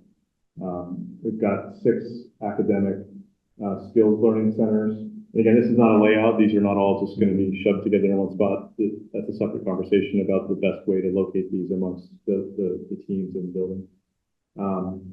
And the different service providers and which ones need their own offices, which ones will work well as a shared office space and conference room. One of the themes that ran throughout was teachers need a place to plan. They need a place to, to be able to talk to each other, and being able to provide them with spaces to do that can be very valuable for the quality of the education. And some of our, questions that we're going to just keep on pushing with is just verifying that, we do in fact need 6 of these. How are they going to function? What size do they need to be? One of the ideas that was thrown out in the workshop was, sometimes these are located back to back, and each one might be slightly smaller, but there's a movable partition between them, so it can open up into one large space. So these are things that we're going to be teasing out in the next round.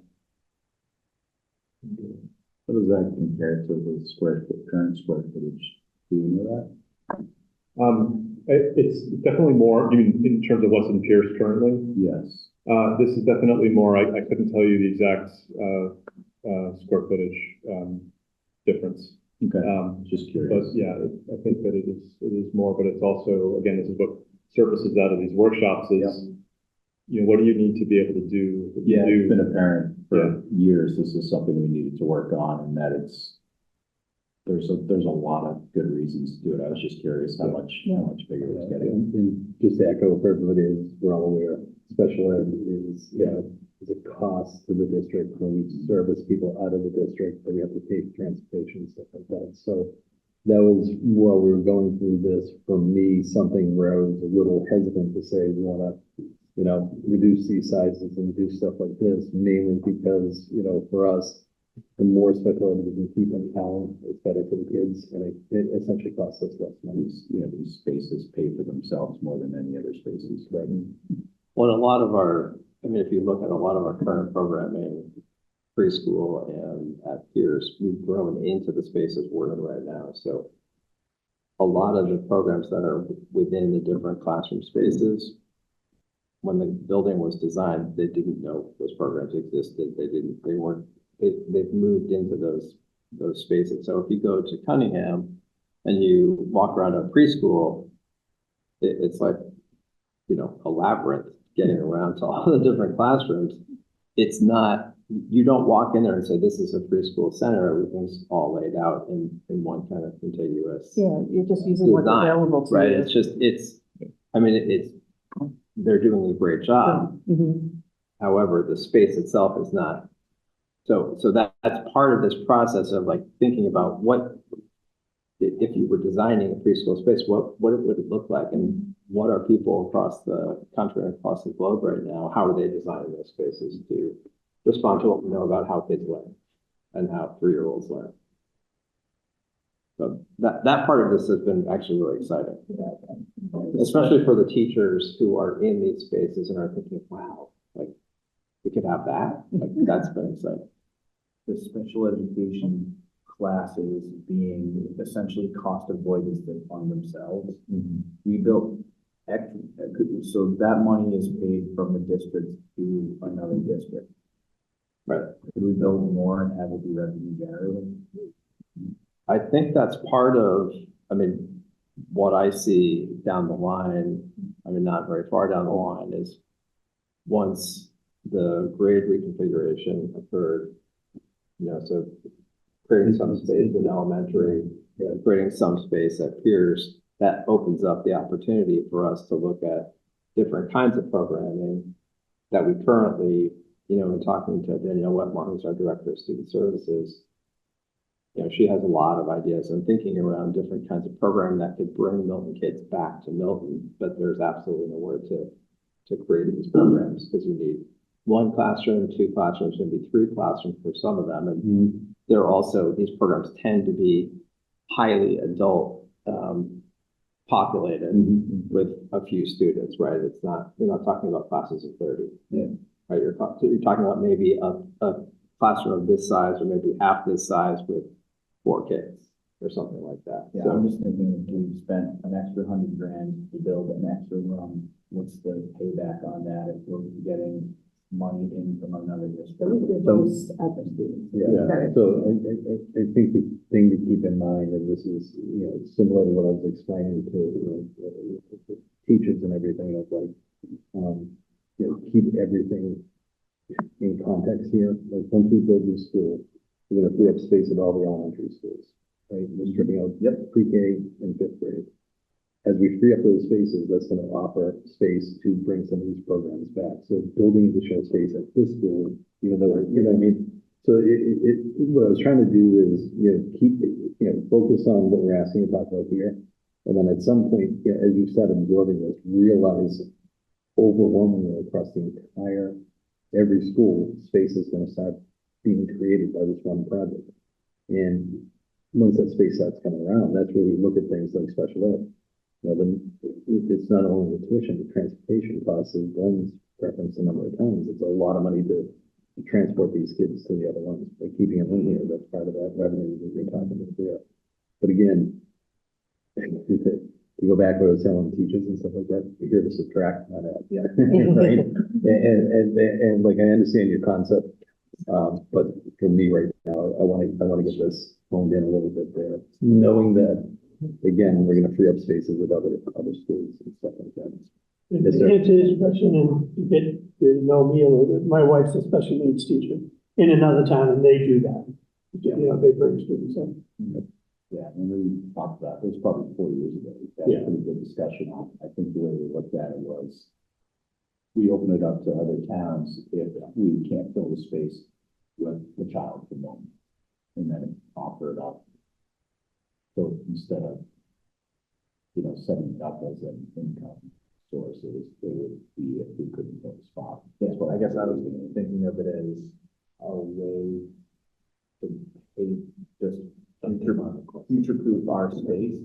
So we can pay for that space for a few years and then expand out into it.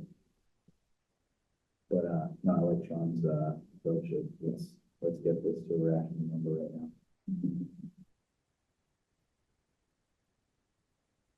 So, we spent a lot of time also, probably the exploratory,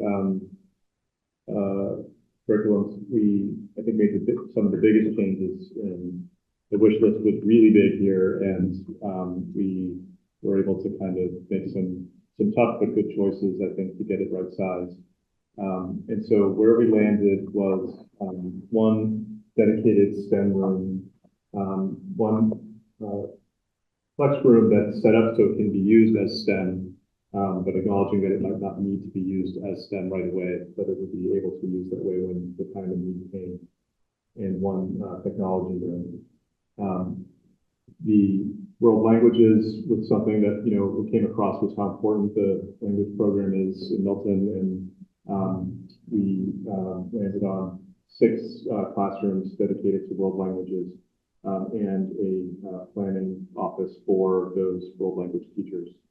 And then in the arts and music and drama, we have 2 arts classrooms, an ensemble room for band and strings, a chorus room, piano lab with 2 practice rooms for the ensemble. And then this was sort of a big change from where we were on Friday. But where we landed was an auditorium for 350 seats, and then a stage that was designed so that it would operate as a drama room when not performing, but then it could be converted so that it was a stage for the auditorium.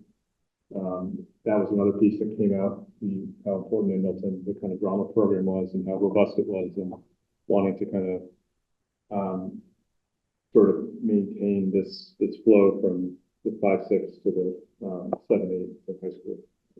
So that was something we talked quite a bit about. So just a question on that. Yeah. Sorry. I always have a question, Shane. Sorry. No worries. Apologies.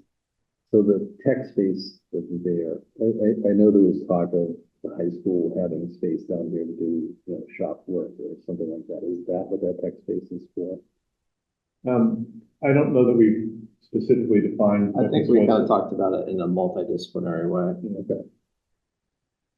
Flexible use of tech and kind of like STEM combination. Yeah, just the things I heard at the meeting was potentially having some of this stuff at the high school come down to this building for that. I'm just trying to understand was that part of the project? We didn't fully bake that. Okay. Yeah, I mean, just I think it was a suggestion from some person that we Yeah. kept in mind so we don't lose an opportunity, but I don't think it ever really fulfilled itself in the way that you're describing. Okay.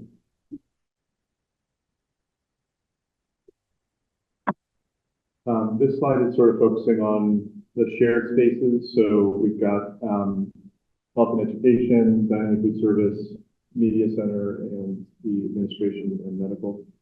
So starting with the gymnasium. So, one of the things that we heard was that the gym that's in Pierce is about 6,000 square feet, and we were hearing that there's would really like it to have a little bit more elbow room. So we've sized this at about 800 square feet more, which what that does is should give us room for 3-tier bleachers along one side and a little bit more runoff room from the basketball court on the ends and the two sides. I would also just like to confirm that we're using the high school regulation for of 84/550 because that's the size that's currently in Pierce. Middle school MSBA recommendation is 74/50, but Pierce is 84. So because those 5, 6 graders are moving into 7, 8, we wanted to maintain the same size for the reduce. Yeah, I mean, from my perspective, and just speaking on this, so part of getting the land that we did here, we utilized some park land, right? And it was part of, when we were meeting with the Parks Department, one of the things we told them is, part of this project would be building additional gymnasiums and stuff like that. So right sizing a gymnasium to allow them to use it at other times rather than keep it tight. For me is important and just enunciate it for everybody to remind, Parks Department was very nice, like assisting us with this land swap and agreeing to some of this stuff, but this was part of what we're asking them to, agree to. Yeah, completely agree. And again, adding space for bleachers, I know that came up in every walkthrough. There's nowhere to sit and watch anything at Pierce. Yeah. Very much like all around the ring. Yep. Go against the wall like this. Yeah. Also included is a cardio and yoga space, a separate OT PT room, which is part of the special education, but we grouped it here just graphically because it would likely be located in the same area in the school. 2 locker rooms, 2 offices, and 2 gender changing areas, and a little bit more storage than is currently available in Pierce. Media center, we sized at about 4,000 square feet, and with 2 dedicated sort of IT spaces off that. And then these, if I'm wrong, these are the size of the cafeteria kitchen or sort of MSBA. Yeah, they were just pulled directly out of the MSBA calculations, and there was, comment on Friday about the sizing of it. So that may be another area that we can revisit, but this is designed specifically to the middle school enrollment only. So it's for the 670. It does not include any seating for the preschool because they eat in the classrooms. Yeah. So you know how big the current cap is at Pierce? We measured it and We can measure it. Yeah, I have it. You don't have it in your head, we measure it. Actually, I emailed it to you. Oh, you've got the. I emailed the spreadsheet. So if I just comment too back on the health, physical education, so the non-gender changing rooms there, they currently don't have them. So the kids that identify like that have to change in other spaces and stuff like that. They don't go in the boys' room, they don't go in the girls' room. At least that's what I was hearing. So providing them basically, the question is asked, and it's basically is if the space is provided, they would be using it. So everyone thought it would be a good idea to include that too. Great. It's 4,800 square feet. Yeah. Okay, pre-kindergarten, also spent a lot of time here, a lot of discussion. Where we landed here was, 7, sort of typical size classrooms, with 4 break rooms, and then 2 substantially separate with toilets, actually all with toilets, but the substantially separate classrooms are sized a little bit larger than the typical ones. That was, mentioned that was important to the teachers. And then the special education, we've got an OT, PT motor room, 2 smaller sensory rooms, 2 Zen dens, which are sort of very small spaces for, with 1 child at a time to go and to kind of regulate. 3 therapy rooms, 2 of which are for speech and 1's occupational therapy. School psychologist, and then a shared office between BCBA and early literature. We have, so one of the things that we've been trying to talk about throughout the whole visioning process is, are there spaces that can and should be shared between the pre-K and the middle school? And there's been some discussion about I didn't say this on the prior slide, but the nursing station potentially could be something that there's, it's not full-on sharing, at least it's co-located and adjacent. And another potential could be that there's administrative space that's adjacent between the 2. One of the things that we'll look at in subsequent meetings with you all are options where the pre-K is, a separate building from the middle school, and which would, mean that these really are separate versus, one where it's actually directly integrated to the building, which would make something like a sharing of those spaces more possible. One thing that was really important was an indoor, calling it a gym or sort of big room, a place where there can be like an indoor recess in bad weather, or a place where kids can kind of play without having to go outside, and then of course having an outdoor playground sized for 45 students at one time. Nearby. I think that's the last slide. Parking. Oh, sorry, parking. Yes, I forget. Yeah, there's still some big open questions on this one, but we started to make some progress. So for the preschool, I'll start there because they were pretty clear that what they needed was 50 parking spaces for their staff and visiting visitors during the day, and during pickup and drop-off space for up to 5 vans to kind of be a part of the flow of the drop-off.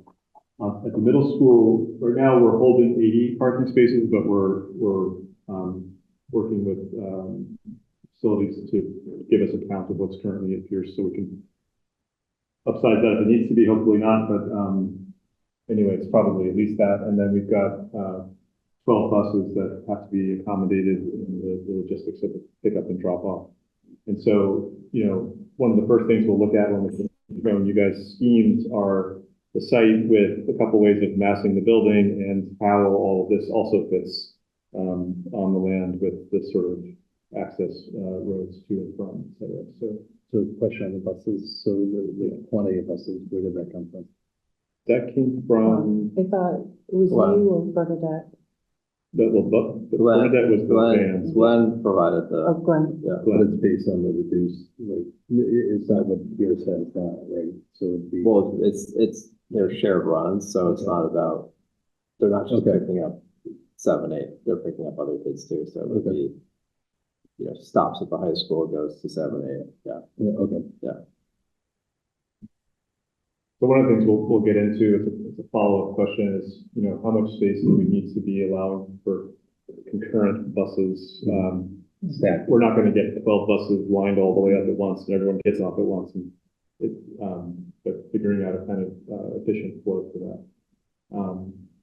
And one of the, maybe this is a piggyback on what you were saying with the outdoor spaces, but there's a sort of an open question about, should there be a discussion about field use with the high school? Is that even a possibility? What outdoor space needs to be on the site with Pierce, and it's sort of, it's part of this balancing act of space for the parking and, Middle school. Not first. sorry, middle school, the new middle school. It's, it's sort of a puzzle on the property of getting the building and all this and outdoor spaces. So the preschool is very clear in their regulations about how much Yes. square footage you set aside for outdoor space. It's less clear for the middle school. And particularly in this location, when you have so much opportunity to share with the high school, that's an area for significant savings. If we can find opportunities to use their spaces as well. And also it's a very, ungeometric site. There's no straight angles on this I like site. to call it organic. Yeah. Right. It's a different, Soccer field. We can carve out, Organic. a smaller square rectangle inside of the. right? No,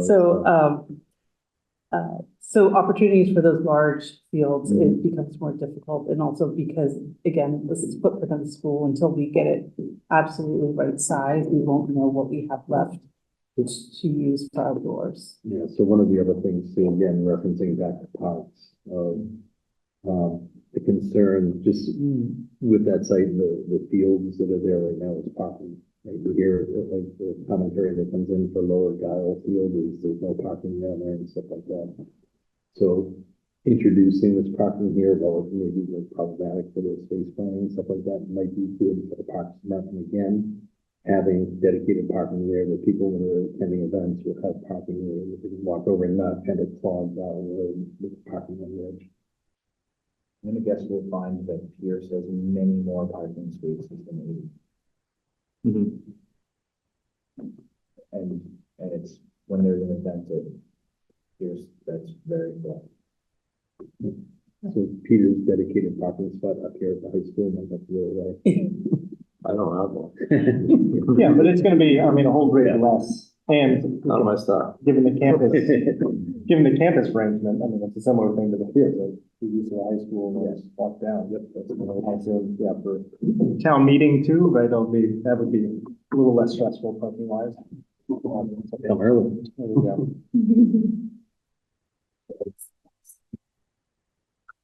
So currently we're going to continue with the space summary sheets and get the sizes, closer to what I would lean on you to say is accurate. Like we'll need guidance from all of you to say this is the right size.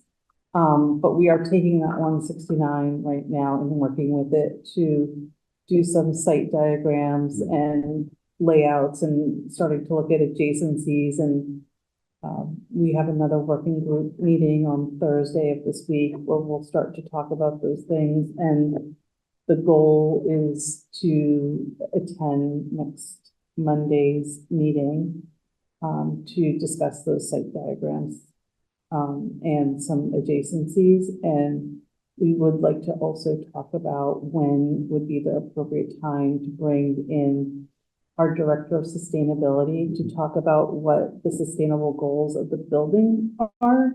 In the RFQ/P, there was an ask of it being New England CHIPS or LEED for schools. So we need to talk about that and what that means. We are aiming to, the goal is to get to pricing, right? Like to find out how much the building costs. And so sustainability is a part of that in terms of working with our engineers to make sure that they size the systems correctly and put in the correct recommendations. And it's better that we start talking about these things sooner rather than later, particularly if we do want to go for LEED, because then we have to start thinking about that, how to set that up to get, the points to go for LEED and that kind of stuff, which currently with the current energy codes that have been enacted are much easier to accomplish than it has been in the past. Thank you. Any other questions? Moving on, great progress. Thank you. Thank you. All right, so we're out of old business, we're on to new business, and we're coming to the end. So that's good. So, item 5A, discussion update, finalize design enrollment. So I think you guys are looking for basically solid numbers for us. So we provided in the RFP kind of a design enrollment that we've been working towards, but to really, fine tune everything. I think you're just looking for direction. So in the RFP, it was 750 total between middle school and preschool. The week before last, we were given an update of 335 for each of the 7th and 8th grade, and then 130 for the preschool, bringing a total of 800. We just need confirmation that that is the expectation that we're designing to. And if there's a change, let us know. If this changes the size of the building, but if we can get confirmation that those are the correct numbers, those are the sort of final working numbers, we would appreciate it. We respect that this has been a huge challenge. Nobody has, the ability to predict the future, and we're flexible to the numbers, but we do need something to get pricing for you all.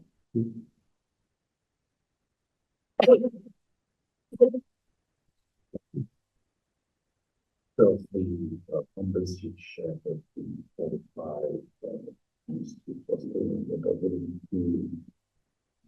discussion.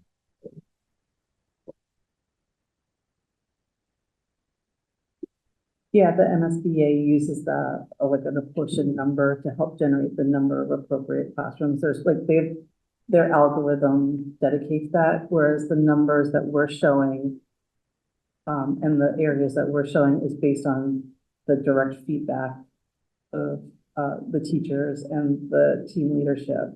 So it's accurately reflecting your status. One of the other things too, Sean, I'll look for you to make sure that we're off base on this. I'll kick you under the table. Yeah. So as we've talked about multiple times, like there's an MSBA path, kind of funding it on a path, right?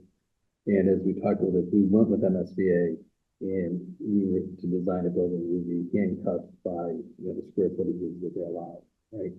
So this whole process that we've been talking with the district, trying to right size the building and doing this, while it's above what MSBA was there, if we wanted to do that, we wouldn't be reimbursed for that, or it'd be a process. Yeah, but conversely, I heard a discussion where some of the room sizes were going from 730 at Pierce up to, conceptually 830 in what you're proposing here versus an MSBA recommendation that I think is 900 or 910. So we also have that latitude to shrink things where we think it's proper, which we wouldn't otherwise have. Yeah, so the MSBA minimum requirement for a classroom is 850. 900 is the standard, and you can go up to 950 for a classroom. Here we're at 825, so we are below the minimum. And that's a decision based on the teachers and what meeting their current need and their future needs. So it's important for Milton to know that this is what they're getting spaces that are meeting their needs. And maybe the 900 doesn't meet their needs.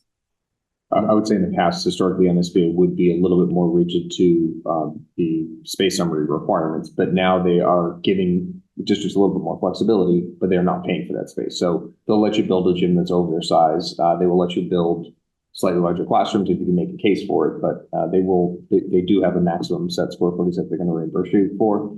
And they'll let you build it with the understanding that the town is picking up the full tab for the design costs, the management costs, and construction costs of all of those spaces. Essentially diluting any reimbursement that you would get, right? So From a percentage basis, yeah. Grant will be, the grant remains the same even if you build a larger building. Basically, the dollars stay the same.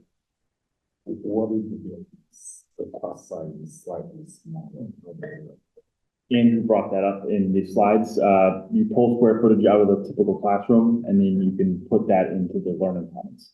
So the square footage for the learning commons in each grade area comes out of the reduced classroom size. And so that's allowable in the MSBA program also. So if you decide you want to learn commons outside of the classroom, and that's your justification for dropping from a 900 square foot classroom to an 850, that you're going to take that 50 square feet and put it into learning commons, that's something they typically allow. Yeah, in the learning commons, we have roughly 300 square feet, right? I think we're carrying 350 at the moment. So 175 extra in each classroom. So even though we're, going to, a smaller standard sized classroom, we're providing that learning commons. So overall, when you blend it, it's still roughly a similar sized classroom. So it would be nice. How do we determine the enrollment and get an answer? So I think you guys worked with Peter and Yeah, I mean, we get the numbers. looked at we did an analysis of past enrollment projections. We kind of looked at it again, and Glenn kind of took the lead on that. And came up with this and said, I felt comfortable with this recent number. So I don't see anything changing with that. We're not going to get any further information that's going to provide any more clarity than I think what we have. And I think his analysis was sound. Yeah, My so reflection, if you need something formal from us, we can document that. I think this meeting being recorded is formal enough, and I think. wrote a memo. I think by the consensus that, 670 plus 130, we get, works. That's fine. Yeah, that would be great. Any other thing on enrollment size? Hearing none. I think item 5B we already covered. Discussion update review draft space summary. Okay. It's from the slideshow. Yeah, the planning and visioning, draft summary kind of all moved in. So In the actual summary itself, our street will be providing an Excel sheet to us to go through just the same we did. And so once you get that clear up, we'll get that distributed as well. There's an Excel sheet that mirrors the graphic representation that we just went through. So just for the record, I emailed both of you the draft that we talked about after today's meeting that reflects all of the space blocks today. And so I know that there are some residual questions on our slideshow. Once we get those finalized, we'll just update another draft and send it out. But that is going to be a live working document that will continuously adjust as we encounter things. When we get into more detail and start actually designing spaces and putting dimensions to them, the space summary gets updated in parallel with it so that we're in tight control of the square footages. So just for everybody too, can you talk about net square footage against gross square footage? Sure. So net square footage, do you still have the slide? It's not that important, but basically if you look at this, remember the classroom slide, there was a 750 square feet classroom. That's measuring to the inside face of all the walls. And so that's your 750 square foot net. That's your usable square footage. Gross square footage, and we typically in schools use a 1.5 grossing factor. It's a multiplier, and that multiplier accounts for toilet rooms, janitor closets, hallways, extraneous storage, electrical rooms, mechanical rooms. We have accounted for some specialized tech rooms in the block diagrams, but they're your general tech rooms, your general server rooms, all of those back of house spaces will get accounted in that 1.5 grossing factor.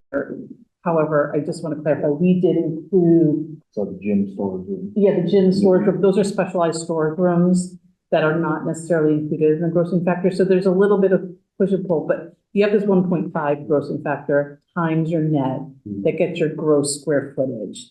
And that's the square footage that we work towards. And that's the square footage you use when you're doing a cost per square foot to get an estimate on the cost of your construction. So net is usable, gross is total. So I'll forward the spreadsheet and these slides around after this. So that way, I want to go through net and gross square footages mainly because when you go to the bottom of the spreadsheet, you'll see two different numbers and it's just an explanation of what those are. Yeah, and if anybody needs me to walk them through the numbers, there's a chart of net and gross, and we separated preschool and middle school so you could track the two square footages independently of each other, and then the total between the two.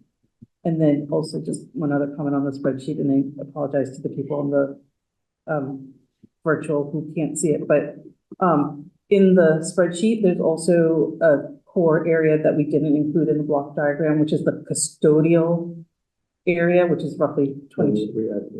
It's on the block diagram. Yeah, it is on there. Okay, well, never mind that. That was a 2,200 extra square foot that may not have corresponded exactly, but that is, again, specialized space that's not included in the grossing factor. So it's confusing, but it's. So you didn't scale that, you just summed it at the end and added on to this. I know the custodial is part of your net and then you grossed it. Okay.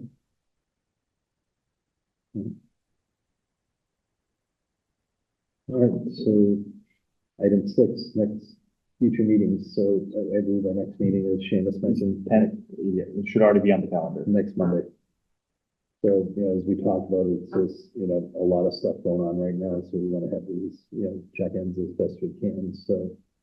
Letting everybody know, so next Monday night, same place, same time. And I've got another event that we're actually holding an event at Pierce. It's a priority report, kind of end of year event from 6 to 7:30. Just so if you need anything from me, maybe let's check in beforehand. Okay. And I don't know. We have a meeting on Thursday, right? Yeah, it's not from our perspective, if you're gonna be there at the Thursday meeting, that's gonna be key. You're gonna get a preview of what we're seeing on Monday and the feedback will be very critical. Yeah, so We're getting into the pretty stuff now, so that's important. nice. All right. Item 7, adjournment. Could I say- Yes, sir, please, before we go. I just want to say that I knew, public service would have its not great moments, and my replacing my care is one of those. I don't feel wonderful about it, and I just wanted to say that. Thanks. No, honestly, Mike's done a ton of work and stuff like that, and, we welcome you, Glenn Hoffman, who's not here tonight, with the other select board appointee. I know you guys are gonna make a decision on, the other appointee that comes, so, Fine, we appreciate. Wanted to say. No, appreciate it, welcome you here. Right. I'll move a motion to adjourn. All right. Do I hear a second? My friend Liam. Do I hear- I thought you were gonna say trans. Second. I was about to say the meeting. Yeah. And the good thing, because Akra made it, one person, we don't have to do a roll call vote, because we're not hybrid anymore, so all those in favor? Aye. All those against? None? Perfect. We're adjourned. See you next week. Thank you. Thank you.